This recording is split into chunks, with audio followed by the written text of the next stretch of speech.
Presented by Adishakti film. अरे भाई तू बॉम्बे से पटना कब आया? आज ही आया भाई। अरे तो तुम्हारा वीजा बना हुआ था क्या? वीजा कब बनवाया? वीजा?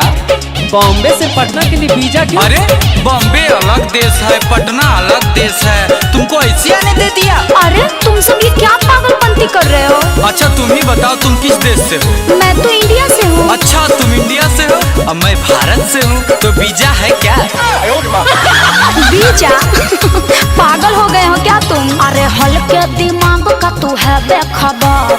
गाँव क्या है, नगर क्या है शहर? अरे तुमको पता भी है क्या कह रहे हो? ठीक कह रहे हैं। हल्के दिमाग का तू है बेखबर। गाँव क्या है, नगर क्या है शहर? माइंड का तेरा उड़ गया है फेर। देश विदेश का न है नॉलेज, खाली चिपरते रहते हो दांत। वीजा है क्या?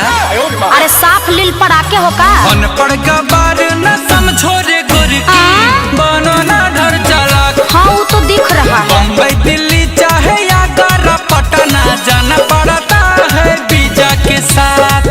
अच्छा सुनो, क्या है? छत्तीसगढ़ देखी हो? हाँ देखी हूँ। कहाँ पड़ता है? वो तो रायपुर में। अब बताओ, वो रायपुर है, वो अलग देश हुआ। अच्छा। और दिल्ली दूसर देश हुआ। हाँ ना। और सबका रूट अलग अलग है, तब ये बताओ वीजा है क्या? भाई मारो मुझे, मारो मुझे, मारो नहीं, ये मजाक हो रहा है। एक सेकंड यार, मजाक हो रहा है। इस धरती पर भरे हुए हैं अजब गजब के नमूना। अपनी इज्जत अपने हाथों में रख के इससे कुछ भी कहूँ ना। अरे इस कुलिया में मास्टर साहेब हमको यही पढ़ाए थे। अरे देश विदेश का देखे व्याकरण हमको यही समझाए थे। मास्टर साहब गोईठा का चश्मा लगाते थे का? मेंटल वाली हरकतें ना करो, चुल्लू भर पानी में डूब मरो।